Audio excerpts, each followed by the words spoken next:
আদিবাসীসকলৰ যিমান দল সংগঠন আছে মই সকলোকে অনুৰোধ কৰিছোঁ আপোনালোকেও সমাজত এটা মেছেজ দিয়ক যি হৈছে নিজৰ জায়গাত যাতে থাকে আৰু বড় সমাজকো মই কৈছোঁ যে আপোনালোকেও সবে এই অঞ্চলৰে মানুহ যেহেতু আমি সকলো শান্তিকে থাকাটো আমি বিচাৰোঁ যাতে কোনোবা থাৰ্ড পাৰ্টিৰ কথা লৈ পেলাই যাতে হুলস্থুল নকৰে আজি যেটো পৰিবেশ হৈ আছে মানে একজনে একজনৰ ওপৰত ডাউট হৈ পেলাই বা কনফিউজন হৈ পেলাই সেইফালে কথা লৈ পেলাই যেটো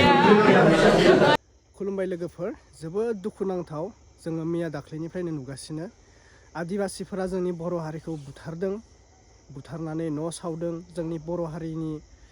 माहारि बर' आइजोफोरा ओरैबायदि आलाय सिलाय माने बहाबा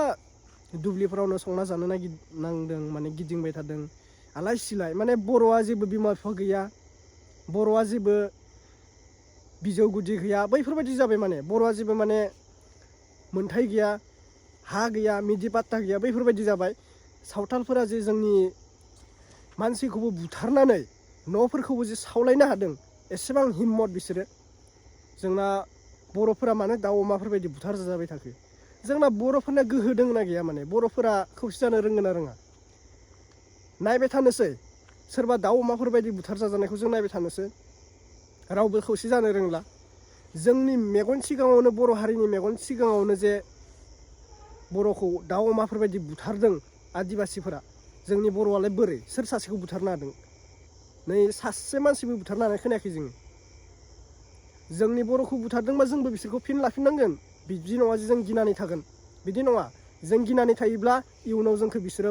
आरो बुथारनो लाय मोनबावगोन जे जोंनि बर' हारियाव जेबो खामानि गैया बिराद नर्मेल होननानै जों बर' हारिखौ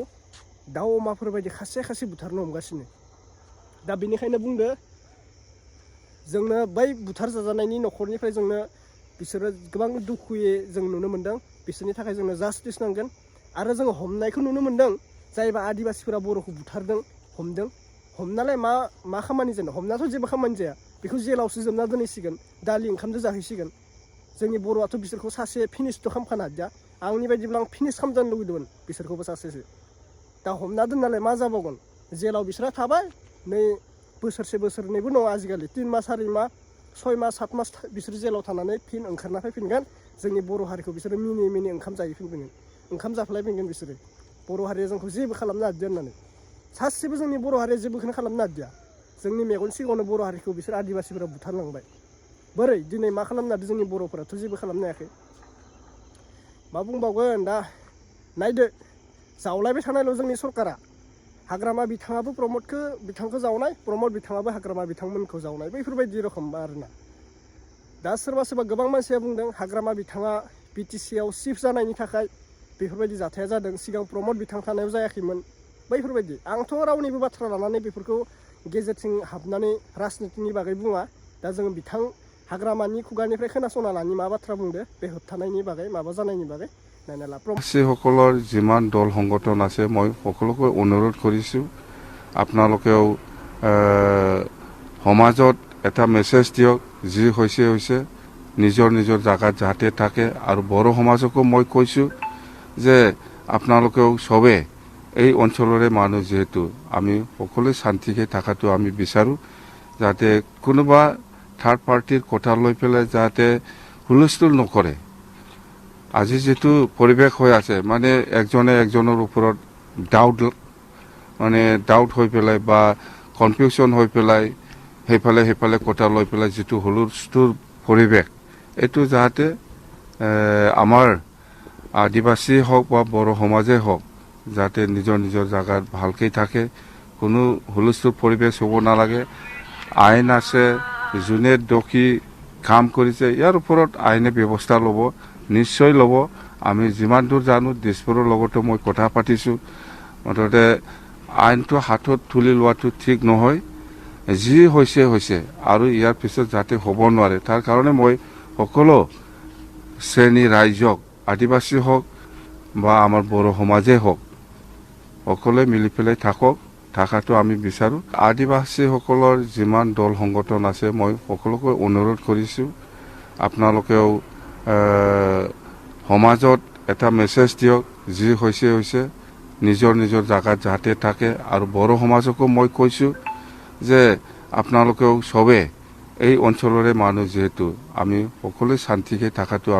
আমি সকলোৱে শান্তিকে থকাটো আমি বিচাৰোঁ যাতে কোনোবা থাৰ্ড পাৰ্টিৰ কথা লৈ পেলাই যাতে হুলস্থুল নকৰে আজি যিটো পৰিৱেশ হৈ আছে মানে একজনে একজনৰ ওপৰত ডাউট হৈ পেলাই বা কনফিউশ্যন হৈ পেলাই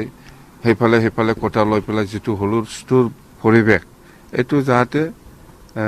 আমাৰ আদিবাসী হওক বা বড়ো সমাজে হওক যাতে নিজৰ নিজৰ জাগাত ভালকৈ থাকে কোনো হুলস্থুল পৰিৱেশ হ'ব নালাগে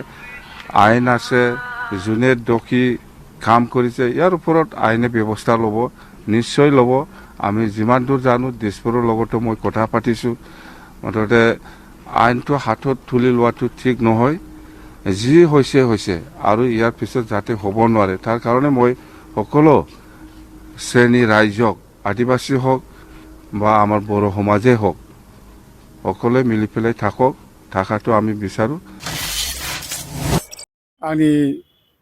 बड'लेण्ड जनजाति सुरक्षा मन्चनि जेनेरेल सेक्रेटारि जयन्त बर' बिथां ओमफ्राय जोंनि मनसुनि आफादगिरि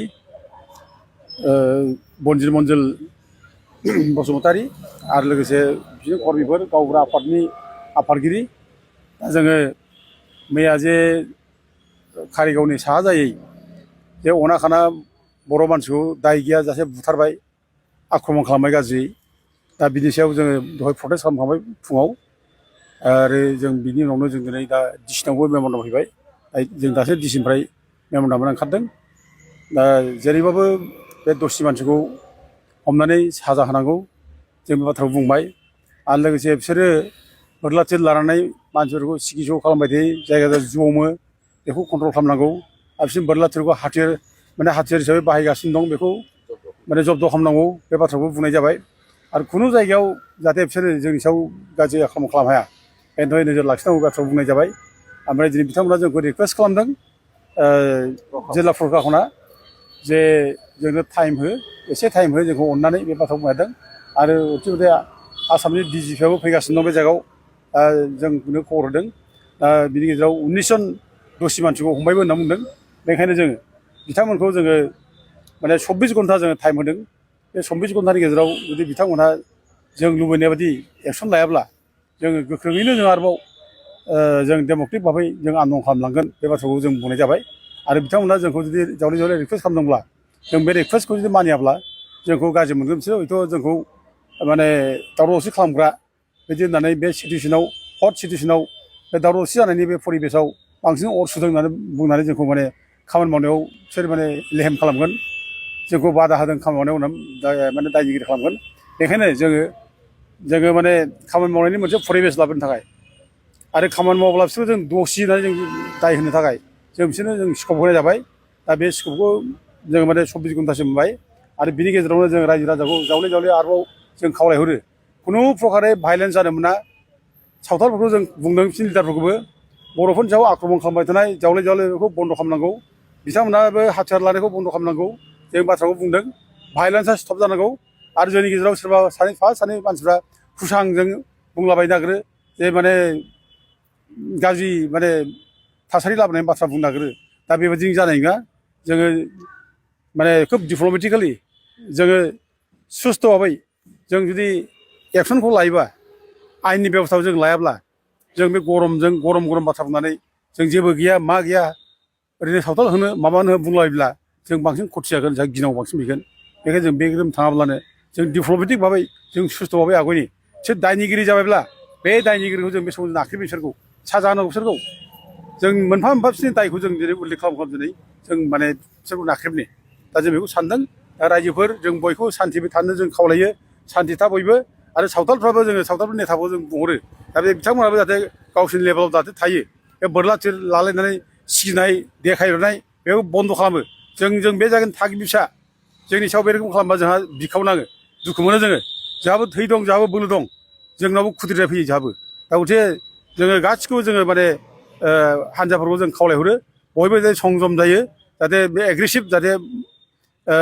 माने मुदखौ जालायलाया दा जायगा जों खोनादों पार्क एरियाथिं दा बर' फिसाफ्रा थफ्ला लानानै ओंखारदों होननाय होदों रावबो बिदि आतंक जानो नाङा थफ्ला थुलि लानानै खारलायनाय बे जानो नाङा आरो सावथालफ्राबो थफ्ला थुलि लानानै खारलायनाय बे जानो नाङा घटना जादों मोनसे स्पटआव मोनसे जायगायाव खयजन मानसिनि थाखाय जादों आरो बे एरियानि मानसिनि थाखाय